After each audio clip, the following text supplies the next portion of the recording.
Tuhan bersamamu.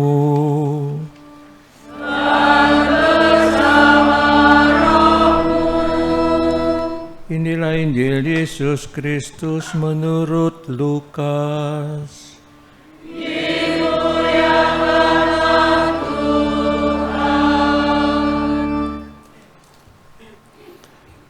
Sekali peristiwa, Yesus bersabda kepada murid-muridnya, "Dengarkanlah perkataanku ini, kasihilah musuhmu, berbuatlah baik kepada orang yang membenci kamu, mintalah berkat bagi orang yang mengutuk kamu, berdoalah bagi orang yang mencaci kamu. Bila orang menampar pipimu yang satu, berikanlah juga pipimu yang lain. Bila orang mengambil jubahmu, biarkan juga ia mengambil bajumu. Berilah kepada setiap orang yang meminta kepadamu, dan janganlah meminta kembali dari orang yang mengambil kepunyaanmu.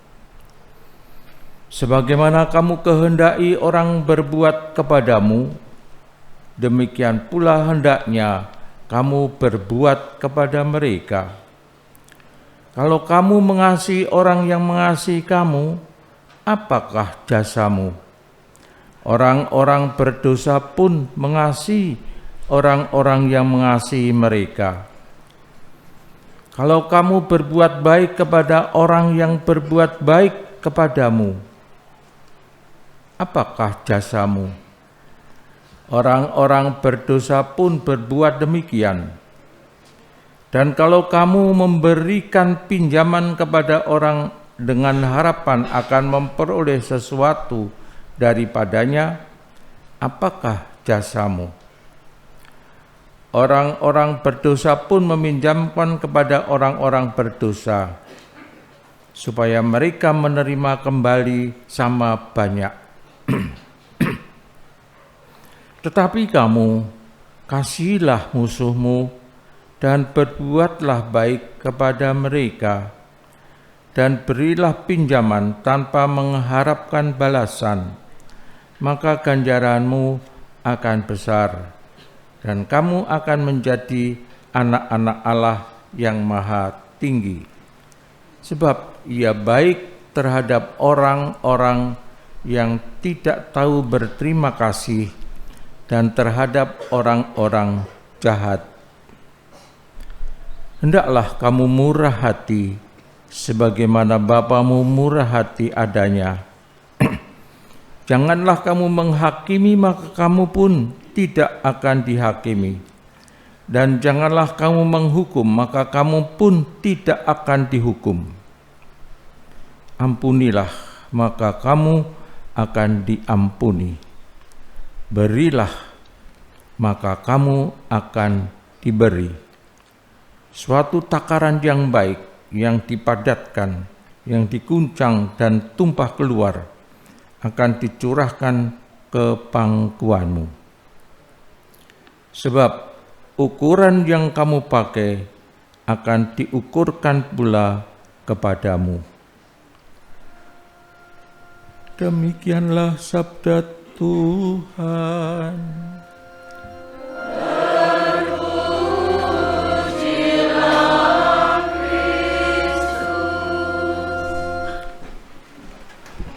Ibu bapak dan saudara-saudari semua yang terkasih, kalau kita mendengar Injil hari ini, betapa sebenarnya tidak mudah, sulit melaksanakan apa yang diajarkan oleh Yesus. Kasihilah musuhmu, berbuatlah baik kepada orang yang membenci kamu. Mintalah berkat bagi orang yang mengutuk kamu. Berdoalah bagi orang yang mencaci kamu. Bukankah lebih mudah sebaliknya?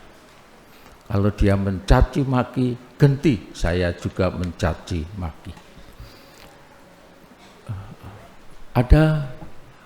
Pernah saya mengalami ketika mau memberikan berkat orang yang mau pasangan yang mau menikah. Suatu ketika saya tanya, sebelum, karena orang tuanya sudah meninggal, salah satu calon suami itu, kamu mintalah doa restu kepada orang tua. Sudah meninggal, memang sudah meninggal di makam. Mintalah doa restu kepada orang tuamu. Tidak mau. Itu kan orang tuamu tidak mau ke makam, ke sarean, tidak mau. Loh, kenapa? Saya benci sama orang tua saya, benci sama bapak saya. Sudah meninggal pun masih membawa kebencian pada orang tua, pada bapaknya, entah peristiwa apa, tetapi rupa-rupanya luka itu dibawa terus. Padahal kamu kan juga menjadi anaknya. Kalau bapakmu tidak ada, kamu juga tidak akan ada. Tapi ya itu yang terjadi. Bagaimana tidak mudah melaksanakan apa yang diajarkan oleh Yesus ini.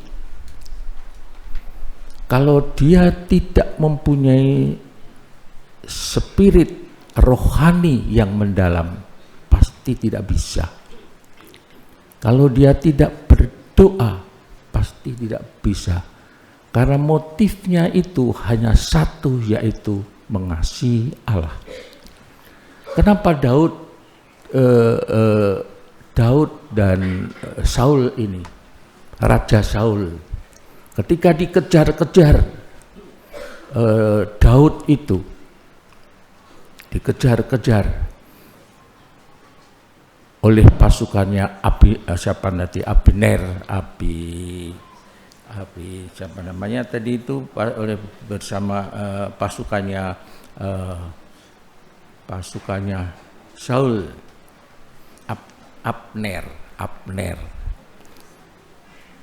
Dikejar-kejar, tetapi kemudian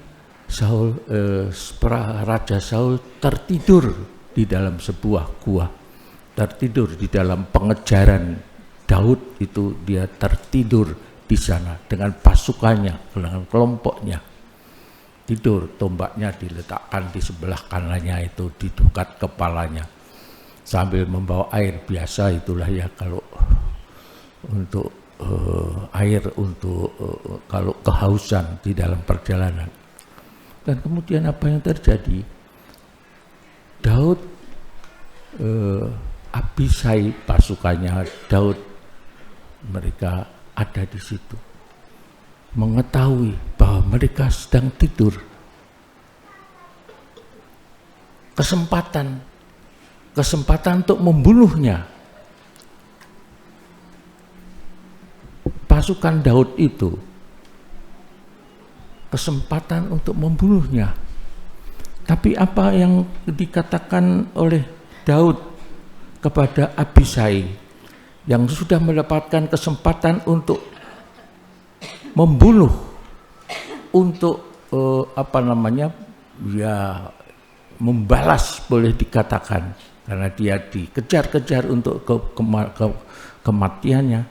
Dia sekarang punya kesempatan untuk membunuh. Tapi apa kata Daud kepada Abisai? Jangan memusnahkan dia, sebab siapakah yang dapat menjamah orang yang diurapi Tuhan dan bebas dari hukuman. Kemudian Daud mengambil tombak dan kendi raja dari sebelah kepala Saul, lalu mereka pergi. Dan dari jauh kemudian di seberang Ya mungkin kalau perang sekarang ya tidak mungkin ya, kalau lebih perang dahulu itu bisa berhadap-hadapan. Setelah Daud sampai ke seberang, berdirilah ia jauh-jauh di puncak gunung, sehingga ada jarak besar antara dia dan mereka. Daud berseru, "Raja Saul, inilah tombak tuanku raja. Baiklah salah seorang dari para pengiring tuanku menyeberang untuk mengambilnya."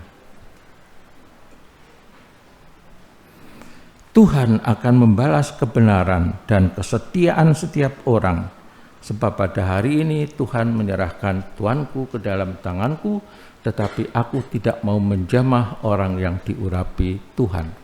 Apa motifnya? Motifnya yaitu kecintaan kepada Allah.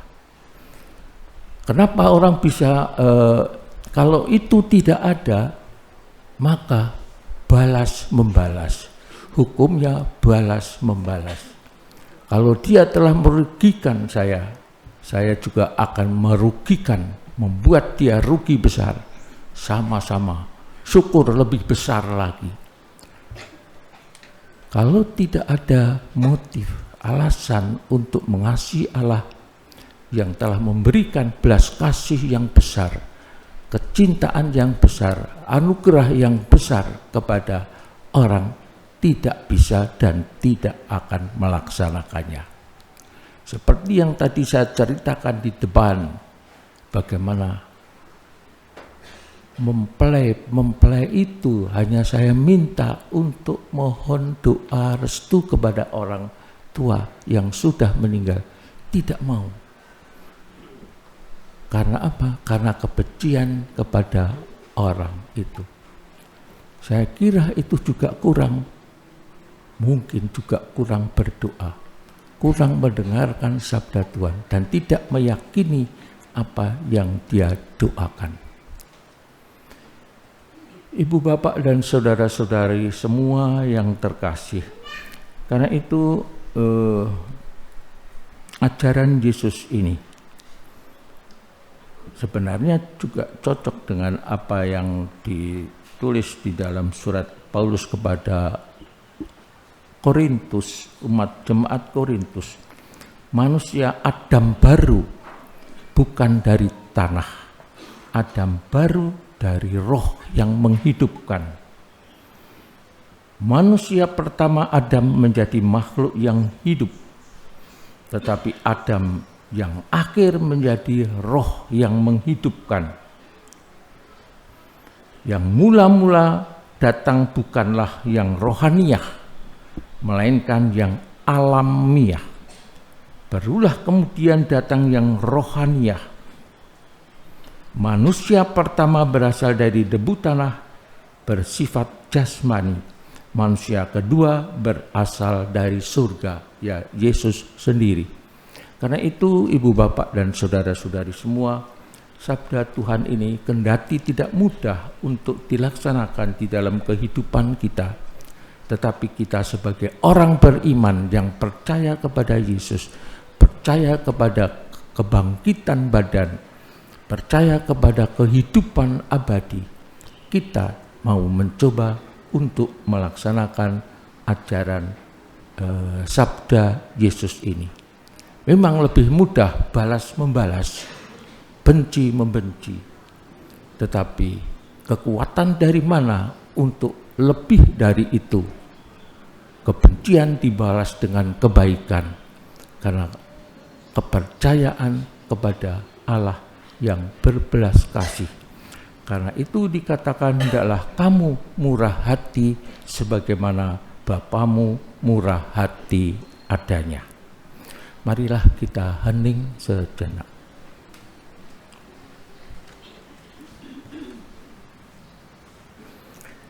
Kemuliaan kepada Bapa dan Putra dan Roh Kudus.